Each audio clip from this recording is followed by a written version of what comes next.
Baik, terima kasih pemirsa, Anda masih bersama kami di TVRI Sulawesi Tengah dan masih dalam program Dialog Publik yang dipersembahkan oleh kantor wilayah Kemenkumham Provinsi Sulawesi Tengah bekerja sama dengan TVRI Sulawesi Tengah tentunya.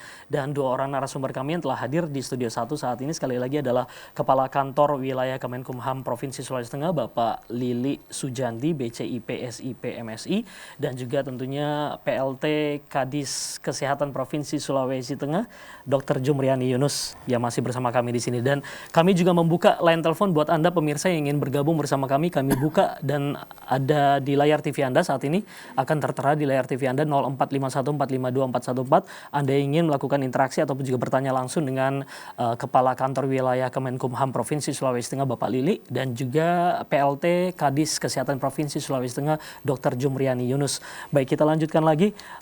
Sebelum saya masuk ke Pak Lili, saya ingin bertanya lagi kepada PLT Kadis Kesehatan Provinsi Sulawesi Tengah Dr. Ani, bahwa perkembangan dalam waktu kurang lebih 2-3 minggu terakhir ini kan sangat melonjak begitu angkanya. Saya berbicara tentang bagaimana tempat ataupun juga rumah sakit yang disiapkan, kemudian juga ada beberapa gedung milik dari pemerintah juga yang dimanfaatkan untuk menampung para masyarakat yang terkonfirmasi positif COVID-19. Jadi selama ini sebenarnya ada 10 rumah sakit yang sudah di SK-kan oleh Kementerian Kesehatan dan di SK-kan oleh Gubernur untuk penanganan COVID ini. Dan kemarin pada tanggal 28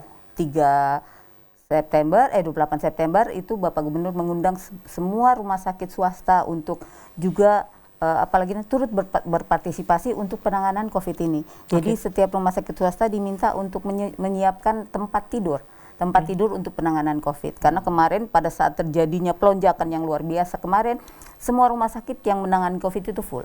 Ya, overload. Rumah sakit Tanutapura yang di Kota Palu ini ya, Rumah Sakit Tanutapura, Rumah Sakit Undata, dan Rumah Sakit Madani itu sudah overload semuanya. Akhirnya Bapak Gubernur meminta kita untuk membuka rumah sakit darurat yang ditangani oleh Dinas Kesehatan Provinsi untuk hal tersebut. Jadi kita bukanya di LPMP untuk menampung pasien-pasien konfirmasi positif yang tanpa gejala. Yang tanpa gejala itu kita lakukan di LPMP di di depan SMP 1 itu ya, LPP tersebut. Dan itu kita menampung sampai melakukan pelayanan itu sebanyak 32 pasien yang terkonfirmasi positif karena semua rumah sakit sudah overload untuk itu. Khusus untuk di Kota Palu ya? Untuk Kota Palu. Akhirnya sekarang semenjak tanggal 5 Oktober Bapak Gubernur meminta Rumah Sakit Madani. Rumah Sakit Madani itu dikhususkan untuk pelayanan COVID. Jadi tidak menerima pasien umum lagi, khusus untuk pelayanan COVID dan di sana masih ada rumah sakit jiwanya juga.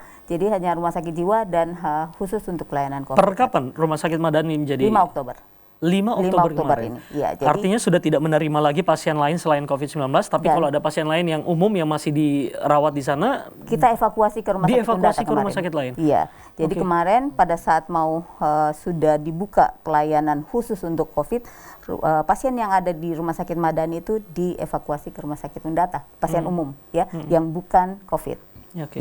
Baik Pak Lili, tentunya dengan adanya pandemi COVID-19 ini semuanya dituntut untuk segera cepat untuk melakukan sebuah pembaruan ataupun juga inovasi begitu ya, termasuk dengan pelayanan-pelayanan yang dilakukan oleh kantor wilayah Kemenkumham Provinsi Sulawesi Tengah. Bentuk pelayanan seperti apa lagi yang menjadi inovasi terbaru juga di masa pandemi COVID-19 ini untuk itu tadi mengurangi penyebaran COVID-19? Ya, yang jelas kita memaksimalkan upaya pengurangan pertemuan dalam layanan, tetapi tidak mengurangi kualitas layanan.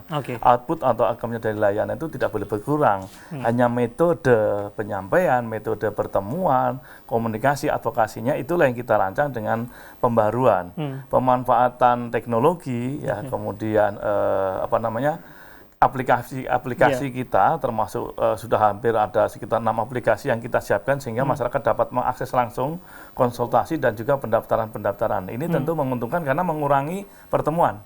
Ya, hanya sekian, mungkin tinggal 10% pertemuan itu pun kalau sifatnya ada cash, ada persoalan dan sebagainya. Saya kira itu. Termasuk dengan memanfaatkan OBH, ya, Organisasi Bantuan Hukum, dan juga tentunya layanan komunikasi masyarakat begitu.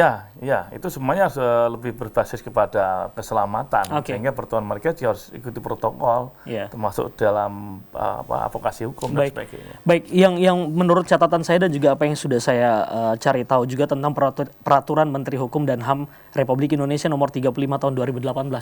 Pak, ini bagaimana perkembangan terakhir pelaksanaan dari revitalisasi pemasyarakatan? Yang jelas pemasyarakatan itu kan sebenarnya revolusi dari sistem kepenjaraan ya. Kalau penjara itu kan ya balas dendam, yang penting dia sadar tapi dengan cara tidak dipersiapkan nanti kembali ke masyarakat itu seperti apa.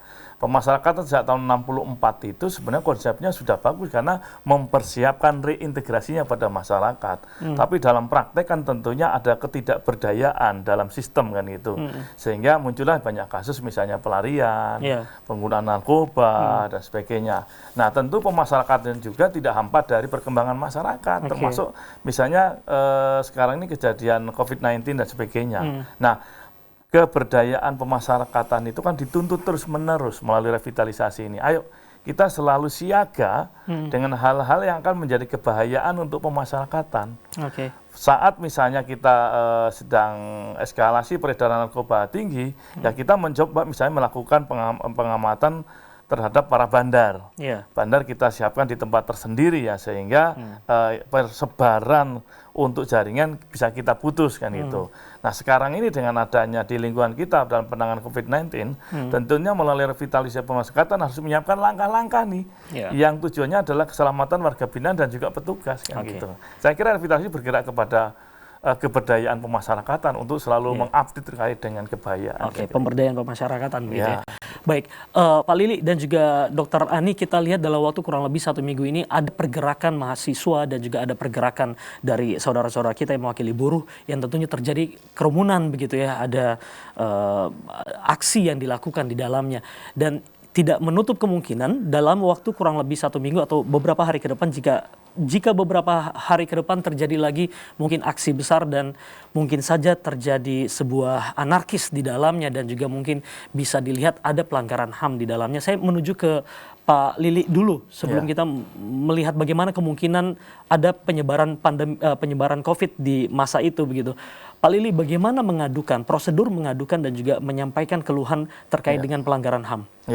Yang jelas secara perangkat pelaporan itu masyarakat dapat mengakses langsung melalui layanan komunikasi masyarakat yang ada di kabupaten kota yang sekarang itu melekat dengan semua kantor yang ada di wilayah di kota. Kalau di kabupaten misalnya ada Lapas, Rutan, itu juga ada perangkat tugas tambahan terkait menjadi pihak yang dapat menerima pelaporan terkait dengan potensi pelanggaran HAM kan gitu. Di tingkat kantor wilayah sendiri juga membuka akses baik akses aplikatif maupun juga advokasi langsung terkait dengan pengaduan-pengaduan itu. Sehingga saya kira ini tergantung pada masyarakat untuk memanfaatkan. Nah kami tentu menjadi lembaga, menjadi sharing system. Kalau memang misalnya yang diadukan itu juga punya muatan terkait pelanggaran HAM, tentu kita lanjutkan kepada para pihak. Tapi kalau memang menurut indikasinya tidak cukup dikatakan sebagai pelanggaran HAM, tentu kita memberikan advokasi juga penjelasan. Bisa jadi itu sebenarnya adalah tindak pidana yang bisa dijelaskan oleh perangkat pidana dan sebagainya. Kira-kira siapa saja Pak yang boleh mengadukan atau menyampaikan semua? Siapa saja boleh. HAM itu kan masyarakat, individu, setiap individu. Baik, jadi tidak terbatas begitu ya. Setiap individu dilindungi HAM. Baik, Dr. Ani, adanya kerumunan begitu kemarin beberapa hari yang sampai hari ini pun juga kita melihat ada aksi begitu, sekalipun juga sudah dilakukan secara damai dan aman begitu. Tentu ini cukup mengkhawatirkan Dr. Ani ya. Selaku PLT Kadis Kesehatan Provinsi Sulawesi Tengah melihat beberapa hari terakhir ada kerumunan massa mahasiswa dan juga perwakilan dari buruh. Ini menjadi ketakutan tersendiri bahwa ini bisa saja menjadi klaster baru. Bagaimana pandangannya? Sangat-sangat mengkhawatirkan. Apalagi mereka betul-betul tidak mengindahkan protokol kesehatan. Pada saat itu tidak bermasker, tidak menjaga jarak, sudah peluk-pelukan dan sebagainya, itu luar biasa. Saya bilang mudah-mudahan tidak terjadi ledakan baru untuk hal ini. Ya, mereka rata-rata umur masih 20 dan tapi tidak menutup kemungkinan akan terkonfirmasi positif untuk hal itu, karena virus ini tidak memilih umur. Di Provinsi Sulawesi Tengah ini ada yang paling muda kita dapatkan umur 1 bulan konfirmasi positif. Berarti Ya, baru lahir gitu baru ya? lahir dia, karena ibunya positif, anaknya juga ikut positif.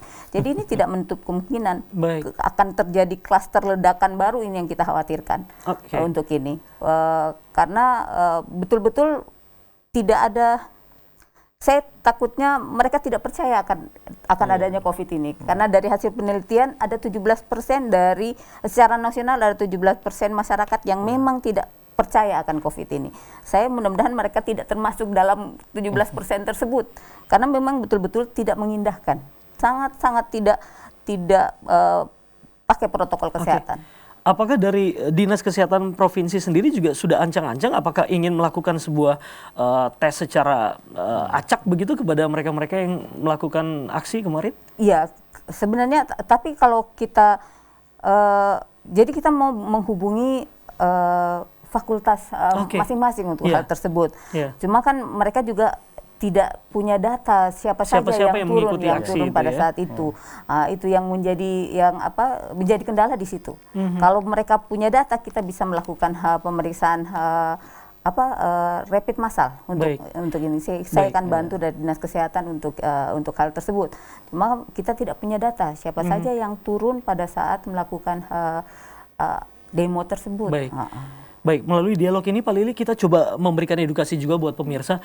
Bu Dokter, ketika hal ini yang tidak kita inginkan sebenarnya ini terjadi pada saat terjadinya demo aksi beberapa hari yang lalu, kemudian juga terjadi penyebaran COVID-19 di situ dan mereka baru terkena di situ. Berapa lama waktunya untuk bisa melihat gejala-gejala itu? Jadi untuk yang daya imunnya bagus, biasa tidak menimbulkan gejala. Berarti OTG ya? OTG, itu yang mengkhawatirkan karena dia akan carrier, dia akan membawa ke orang-orang lain, dia bawa ke keluarganya, dia bawa ke ibunya yang mungkin ada komorbidnya, bawa ke bapaknya dan sebagainya. Itu yang kita khawatirkan. Kalau mereka dengan umur masih muda, biasanya daya imunnya bagus ya. Daya imunnya bagus, bisa melawan virus yang masuk tersebut. Tapi dia membawa hal tersebut ke orang-orang yang ada di sekelilingnya, itu yang sangat-sangat mengkhawatirkan kita. Jika yang imunnya rendah dan mudah untuk langsung saat itu juga? Tidak, dia akan timbul gejala pada 1 sampai 3 hari. Ya 3 hari, setelah 5 hari itu biasa gejalanya memburuk ataupun dia ada perbaikan. Jadi tergantung dari imunnya. Ini kalau bergejala kita bisa langsung menindaki. Maksudnya mungkin dia akan ke dokter, mungkin dia akan ke pelayanan kesehatan karena yang paling besar terjadi adalah demam ya, tinggi demam atau itu hilang penciuman, anosmia ya, yang paling sering terjadi, batuk, demam, terus hilang penciuman. Itu mungkin mereka akan pergi ke tempat pelayanan kesehatan. Tapi kalau yang tidak, yang OTG ini yang kita khawatirkan. Itu yang berbahaya, apalagi memang di Kota Palu ini transmisi lokal. Ya, transmisi lokal. Jadi kemungkinan yang OTG itu banyak sekali. Baik. Iya. Wow, kita tahan dulu obrolan tentang COVID ini memang sungguh menyeramkan juga. Pak Lili, buat saudara-saudara kita masyarakat yang berada di luar daerah Kota Palu, di kabupaten gitu ya. Mereka-mereka yang ingin mengadukan permasalahan tentang adanya dugaan itu tadi pelanggaran HAM gitu. Apakah mereka harus ke kantor wilayah atau ada perwakilan-perwakilan lainnya di setiap kabupaten untuk bisa memudahkan mereka untuk lapor? Yang saya sampaikan tadi di Lapas dan Rutan itu juga ada tim, ada tambahan tugas untuk menjadi untuk penyampai tentang pengaduan pelanggaran HAM. Berarti artinya di sana sudah ada timnya sendiri ya? Baik. Untuk saat ini Pak, apa syarat-syaratnya mungkin dibutuhkan oleh masyarakat di luar sana ketika mereka ingin melakukan penyampaian atau pelaporan itu, syarat-syarat berkas seperti yang apa yang jelas materi pengaduannya itu harus dalam bentuk tertulis karena itu tentu ada pembuktiannya kan gitu. Dan nanti kita akan klarifikasi apakah ini memenuhi persyaratan sebagai pelanggaran HAM atau tidak. Gitu. Jadi langsung dilakukan advokasi, bukan hanya diterima. Di situ akan disampaikan, oh ini bisa ke kepolisian langsung, ini bisa dengan analisa HAM dan sebagainya. Terkait dengan ada organisasi bantuan hukum di luar sana, Bapak yang juga bisa membantu masyarakat.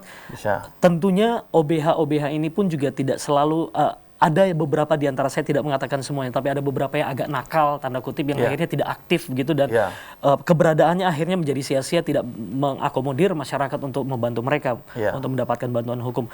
Apa pengontrolan seperti apa dan juga mungkin adakah sanksi yang diberikan dari Kemenkumham? Ya, yang jelas kan OBH ini ada organisasi masyarakat ya. Kemudian fungsi kementerian ya melalui negara ini kan memberikan biaya untuk masyarakat miskin gitu ya kategorinya. Apabila OBH ini tidak memanfaatkan dengan baik, tentu yang rugi adalah dari OBH itu sendiri. Dia tidak mendapatkan klien, dia tidak mendapatkan kepercayaan. Pada sisi lain juga kita punya mekanisme pendisiplinan juga. Kalau mereka misalnya nakal, tidak akuntabel, dan sebagainya, kita juga sudah ada mekanisme untuk pendisiplinannya. Oke, baik. Saya kembali membuka line telepon buat pemirsa yang ingin bergabung bersama kami di 0451 452 414 untuk bergabung. Sekali lagi ada Kepala Kantor Wilayah Kemenkumham Provinsi Sulawesi Tengah, Bapak Lili, dan juga tentunya ada PLT Kadis Kesehatan Provinsi Sulawesi Tengah, ada Dr. Jumriani Yunus yang juga ikut hadir di studio 1 kali ini. Kami buka di line telepon 0451 452 414. Baik, Dok, ada penelpon ya? Kita terima dulu penelpon pertama kita. Halo. Halo, selamat malam, dengan Ibu siapa, di mana? Dengan Ibu Hesti di Karajalemba. Ibu Hesti di Karajalemba. Silakan Ibu Hesti, apa yang ingin disampaikan atau ditanyakan? Oh iya, ini kan tentang kita berbicara masalah pelayanan di Depkumham di masa COVID. Kebetulan ada keluarga yang sedang dibina di rutan. Tadi menurut Bapak bahwa kalau sekarang itu untuk mencegah penyebaran COVID akan dibatasi waktu menjenguk atau kunjungan.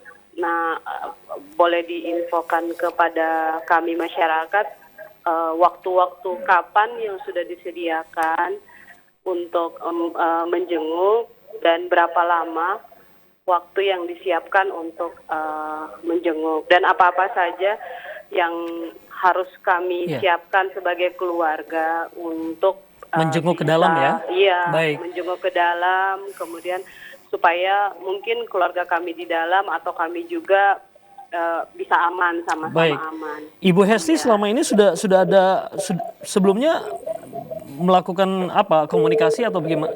Halo Bu Hesti? Halo? Ya, terputus. Ya, terima kasih Bu Hesti di Jalan Karajalemba sudah menyampaikan apa yang dikeluhkan, dan juga pertanyaan ini sangat bagus sekali karena memang di lapangan memang sering terjadi seperti itu. Tapi sebentar akan dijawab oleh Pak Lili. Kita tahan dulu, pemirsa, Anda jangan dulu ganti channel TV Anda, tetaplah di TVRI Sulawesi Tengah. Kami akan segera kembali setelah jeda pariwara berikut ini.